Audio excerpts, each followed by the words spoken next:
Hello నమస్తే అండి. మనం ఏ పోటీ పరీక్షలు రాయాలన్నా కూడా తెలుగు చాలా ముఖ్యమైనది. దీంట్లో ఏంటంటే మనకి సంస్కృత సంధిలో ఇవి ఎలా ఉంటాయంటే సవన దీర్ఘ సంధికి గుణసంధి, యనాదేశ సంధి, వృద్ధి సంధి అనేది సంస్కృత సంధిలో. అయితే ఈరోజు మనం సవర్ణ దీర్ఘ సంధి గురించి నేర్చుకుందాం. ఆ ఈ ఊ అరులకు అవే అచ్చులు పరమైనప్పుడు వాటికి దీర్ఘాలు ఏకాదేశంగా వస్తాయి.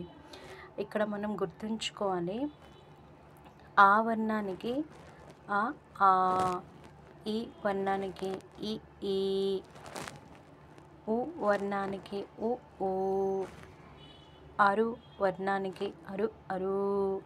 వీటిని ఏమంటారంటే సవర్ణాలు అంటారు. అంటే ఏంటి?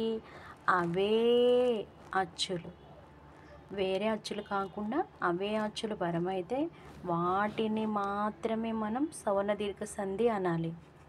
ఓకే, ఒకసారి మనం ఉదాహరణలు చూద్దాం.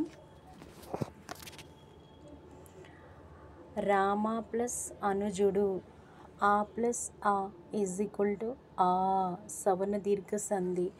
ఇక్కడ చూడండి, రామాలయం, రామ ప్లస్ ఆలయం, ఆ ప్లస్ ఆ అంటే మనకి పూరస్వరము పరస్వరములో అక్షరాలు దీర్ఘాలుగా వస్తాయి. ఊ ప్లస్ ఊ, పూర్వస్వరము పరస్వరము, పూర్వస్వరములో ఉన్న చివరి అక్షరం, పరస్వరంలో ఉన్న మొదటి అక్షరము దీర్ఘం వస్తే వాటిని మనం సవర్ణ దీర్ఘ సంధి అంటాం.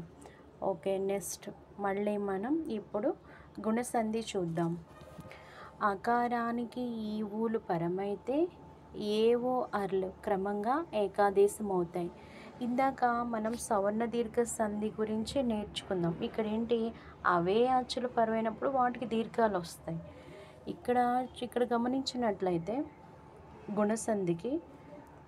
గుణసంధికి ఏంటంటే అకారానికి ఈ ఊలు పరమైతే క్రమంగా ఏవో అర్లు వస్తాయి.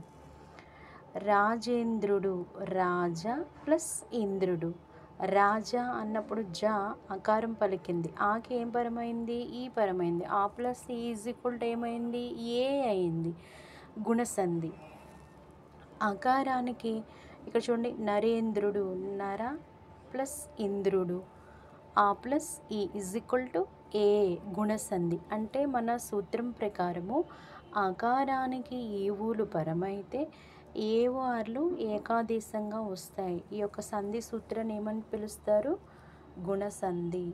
ఈరోజు మనం సౌందర్య సంధి, గుణసంధి గురించి నేర్చుకుందాం. మరికొన్ని వీడియోల్లో మళ్ళీ కలుద్దాం.